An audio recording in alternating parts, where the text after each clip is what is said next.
So these are some bratwurst and some kielbasa sausages. And I'm going to be grilling some sirloin steak tonight. And as long as the grill is going, I've got the bratwurst, got these sausages, and some hot dogs. And the deal is, as long as you've got the grill going to do the steaks, when they're through cooking, the coals will still be good. And throw all this other stuff on, because it's going to taste a lot better off of the grill than just, boiled or microwaved or whatever. So that's the deal. Is the grill is set up for the steaks, and then we're going to try and cook all those bratwursts, these sausages, and if the coals are still hot, some hot dogs. And we'll get all that with one batch of coals. I like to cook a lot of food at the house before I go cruising on the boat. And then I divide it up into small portions in Ziploc baggies and freeze it. So every couple of days I'll take some out of the freezer on the boat and put it in the refrigerator to thaw out, and then I microwave it. And the microwave heats up the food and uses very little power because it's only on for a couple of minutes. I find the big pliers is a really useful barbecue tool.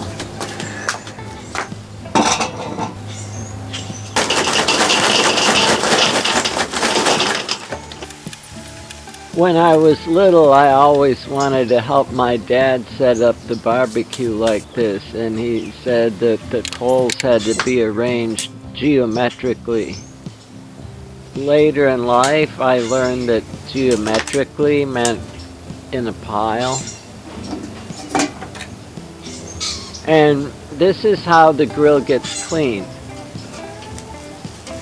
Ladies see the grill before you get it ready, and they see all the grease and stuff from the previous barbecue, and they're like, oh, all the germs and stuff. Well, all that grease and stuff catches fire now, and all those germs just get burnt up, and I guarantee there are no living germs or anything on that grill at this point now. And then there's a wire brush to scrape the singed coals or whatever was left from the grease and the germs off of the grill. And for steak, you want a hot fire. And you want ideally to grill for 4 minutes on a side, turning once. But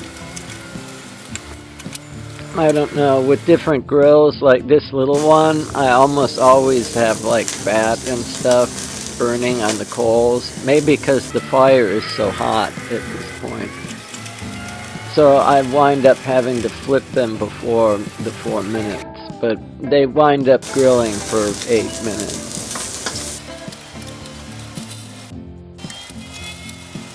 And I've learned to trust that time and take them off at that point, because they will be done.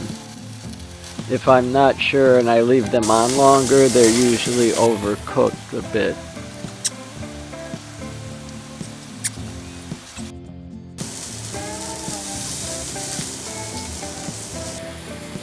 So the ones that are most crispy, I move to the side, and the least crispy ones, I try to have in the middle where the fire's hottest. And I also try to have the most crispy, the least crispy side down, so that they come out about even on both sides.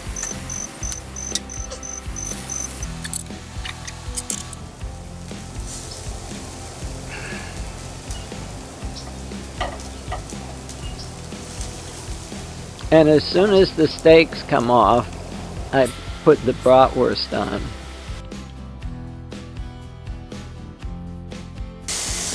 And that big pot can boil up just about exactly the number of bratwurst that will fit on this little grill.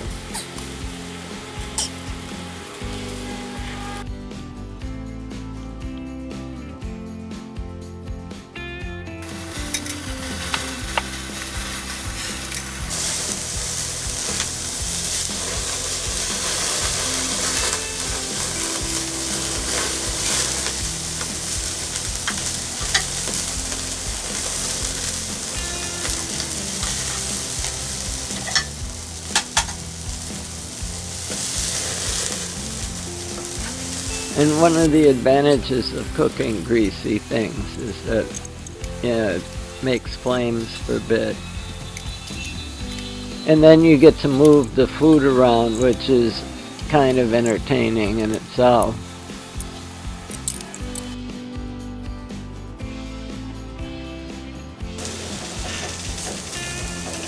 And so even though the coals have calmed down quite a bit, it's still enough to cook these sausages.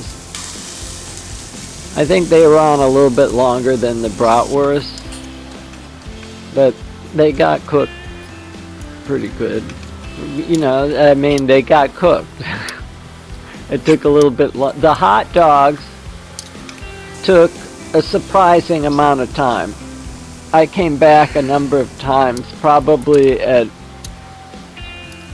5-minute intervals at first, maybe longer later, because the coals have died way down now, but it's still enough to cook the hot dogs. At this point, you really don't even have to pay much attention to the barbecue. It's almost, it's halfway between cooking and just keeping things warm at this point. And there we go. There's all of this food has been cooked on one barbecue. I'll divide these up into individual baggies and freeze it, and then I can microwave it when I'm on the boat.